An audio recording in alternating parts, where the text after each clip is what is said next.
Baik, ahibati fillah, apa yang harus kita lakukan agar identitas kita tetap terjaga? Maka belajarlah agama yang sesuai. Dengan apa? Dengan yang Allah inginkan dan Rasulnya.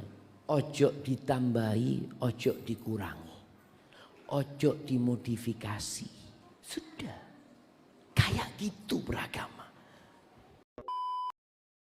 Inti dakwah para nabi adalah mengajak kepada tauhid, mengajak kepada la ilaha illallah. Dia ngambil yang baik dan meninggalkan kebaikan. Nggak ada lebah itu tahu-tahu ngerusak bunga-bunga yang ada, nggak ada.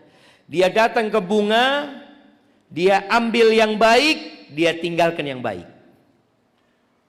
Bagaimana bunga-bunga itu ketika ada lebah, lebah itu datang, pulang lebah itu, bunga itu jadi buah.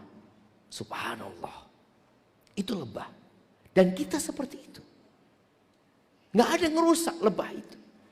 Dan Nabi juga mengatakan alaihi salatu wassalam, al-mu'min kan nahlah. Kalau tadi kan nahlah pakai ha, yang kedua pakai kha. Nahlah seperti pohon kurma. Pohon kurma itu daunnya nggak jatuh, yang ada dipotong, nggak jatuh daunnya kurma itu. Mau dilempar batu, ketika berbuah kurma itu akan jatuh. Artinya ketika dia disakitin pun tetap muslim itu mengeluarkan yang baik, jemaah. Maka Allah katakan wa ibadur rahmanil ladzina yamshuna 'alal ardi hauna wa idza khatabahumul jahilun qalu salama. Tuh, orang beriman itu ketika dia berjalan di muka bumi ini tawadhu, dia nggak sombong, nggak congkak, nggak suka menyakitin orang lain. Kalau ada yang mencela mereka, ada yang memaki mereka, apa yang dikatakan orang beriman ini? Qalu salama. Yang akan keluar dari lisannya ucapan yang penuh dengan kedamaian, jamaah. Itu muslim. Makanya antum kalau komentar dimanapun antum komentar, di media sosial, tolong kalau orang baca komentar antum dia tahu antum muslim. Karena kalau namanya nggak Islam. Kan ada sebagian kita yang namanya nama Jawa, nama itu nama baik.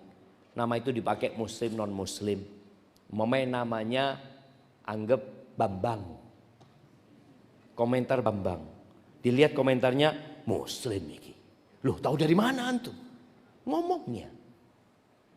Nampak jamaah. Jadi bukan sekedar penampilan yang menunjukkan identitas dia muslim. Karena ada yang penampilannya muslim, Masya Allah Zat. Topi ini putih. Topi Pak Haji. Bajunya takwa. Sarungan. Ngomongi na'udzubillah. Nah, ini enggak selaras ini. Karena bicara identitas bukan hanya bicara penampilan. Tapi identitas itu bicara karakter dan sikap dia. Yang menunjukkan dia itu muslim. Maka kata Nabi SAW, al-muslim man salimal muslimuna min lisanihi wa yadihi. Engkau kalau mau tahu muslim itu adalah yang orang lain selamat dari lisan dia dan dari tangan dia. Itu muslim.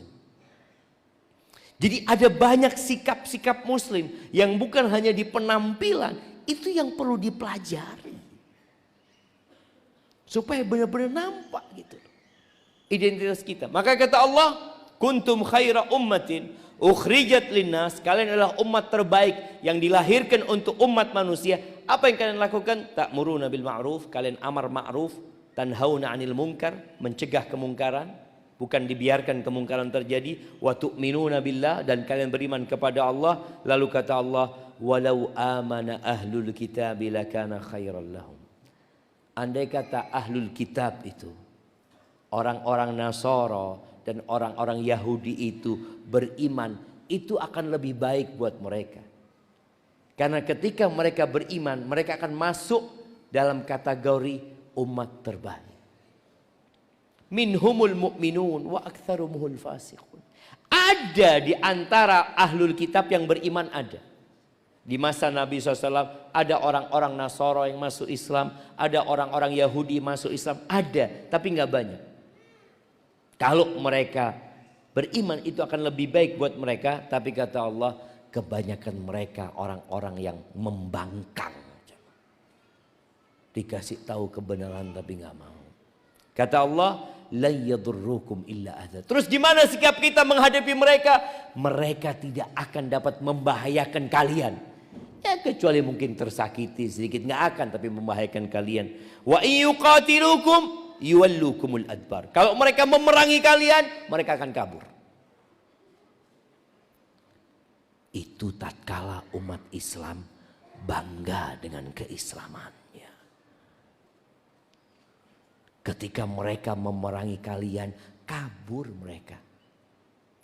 Itu terjadi dalam peperangan-peperangan di masa Nabi SAW.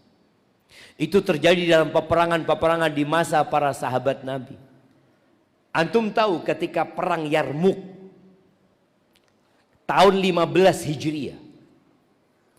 Itu umat Islam dengan pasukan 50.000 menghadapi orang Romawi dengan jumlah 200.000.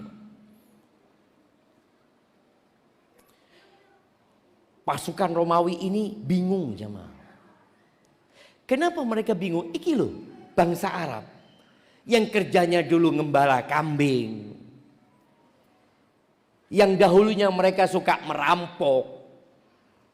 Mengambil, ya jadi bukan hanya perampok ya, mereka jadi kalau ada pedagang yang datang mereka penyamun juga ya, mereka ambil harta itu, atau mereka kadang-kala nyerang ke perbatasan Romawi itu, ngambil onta, ngambil kambing. Kok sekarang mereka berani-beraninya menghadapi Romawi, negara adidaya yang dulu saingannya itu siapa? Persia jemaah.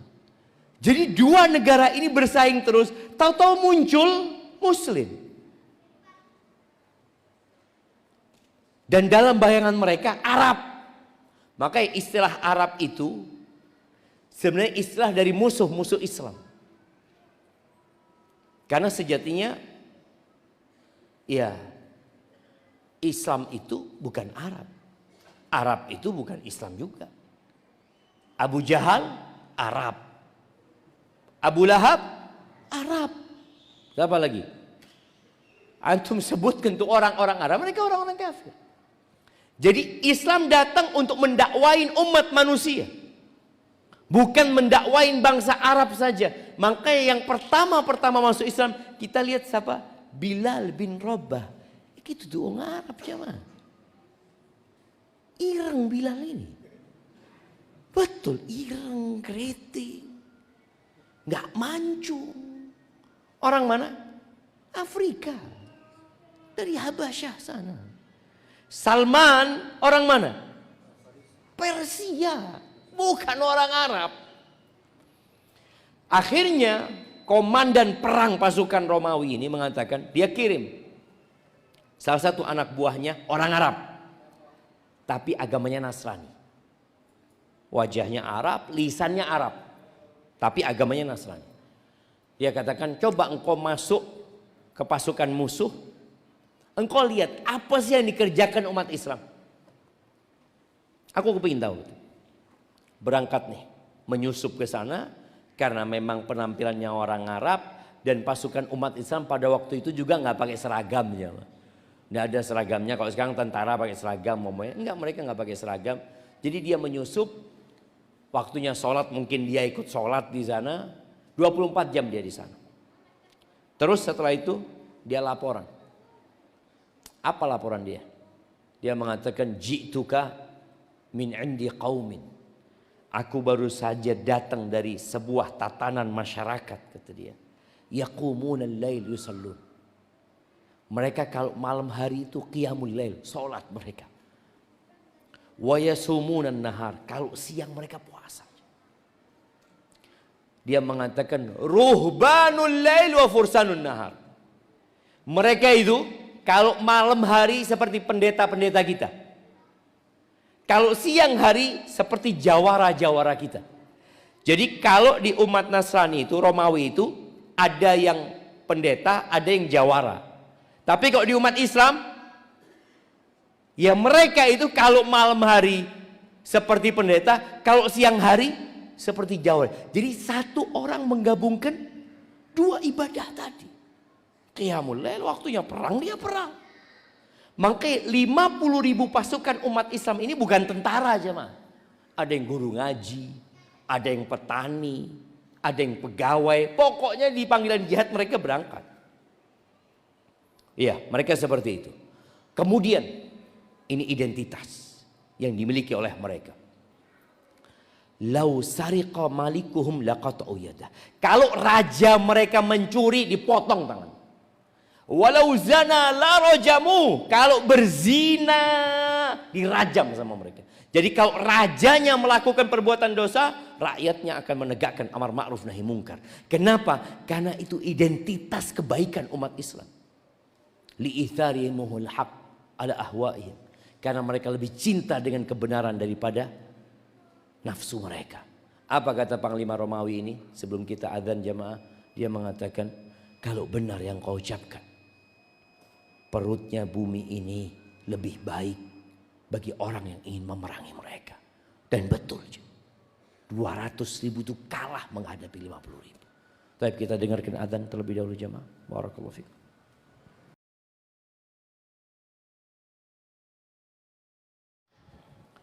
Allahumma salli wa sallim ala Nabi Muhammad. Kita lanjutkan jemaah.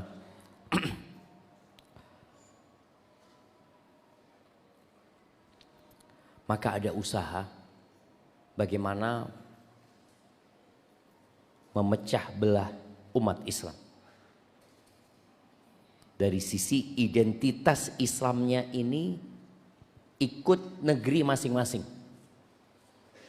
Indonesia, Islam Indonesia. Mungkin nanti Australia ada Islam, Islam Australia.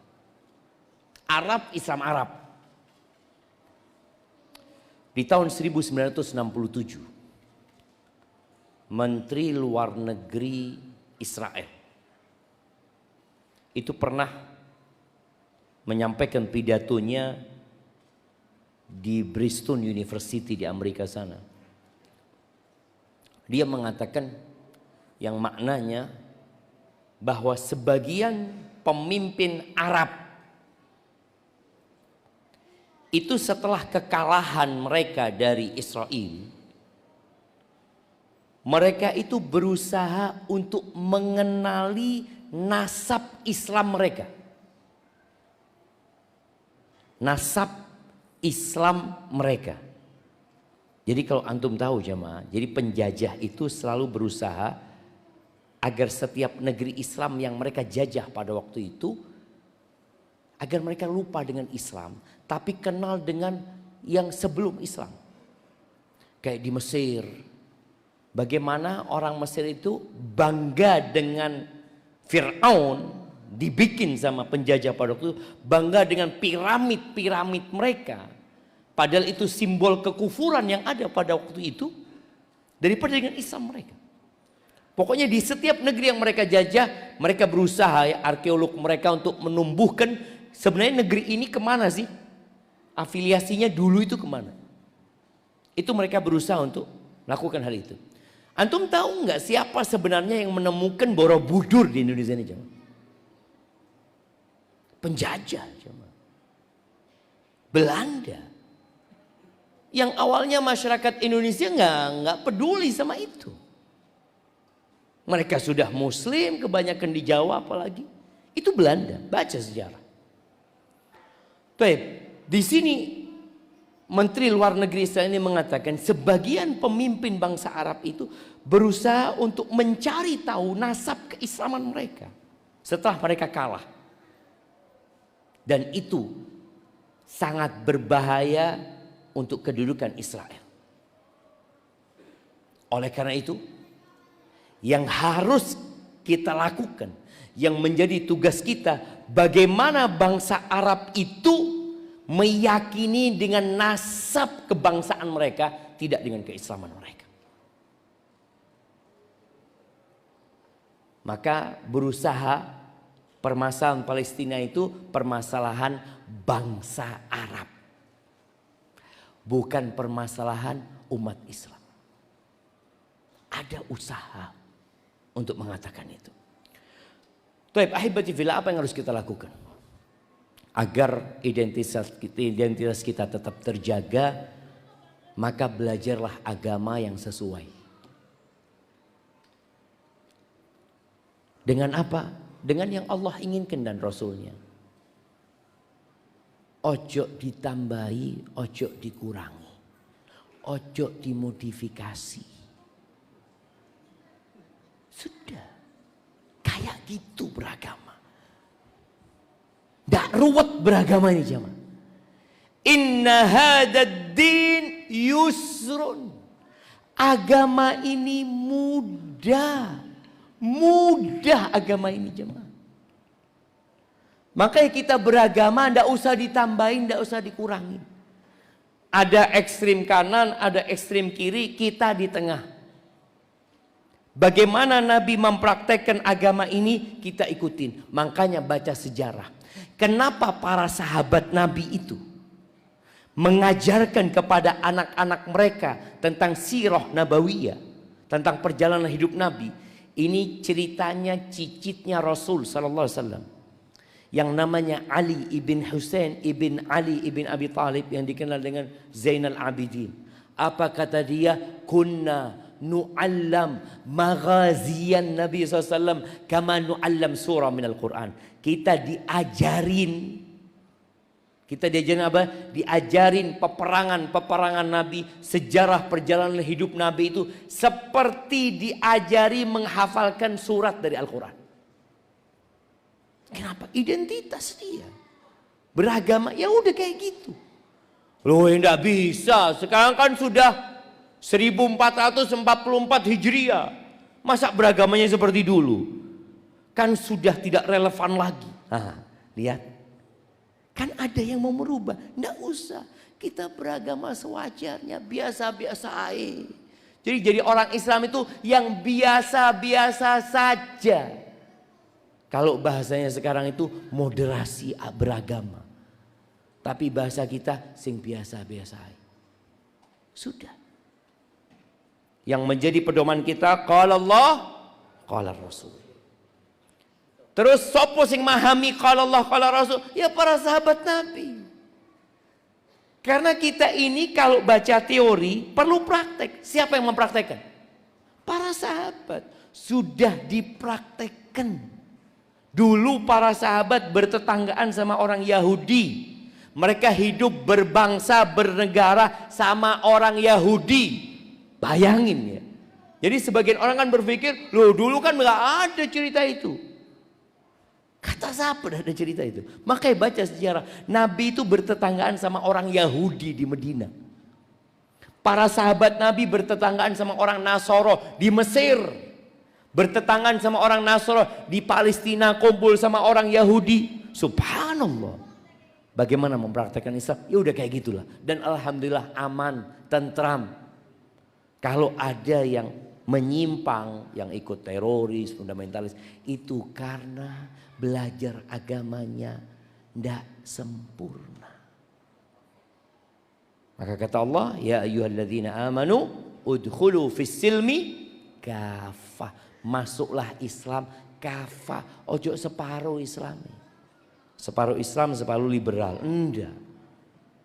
Full jadi umat Islam. Barakallahu fiik. Itu mungkin dapat Anda sampaikan.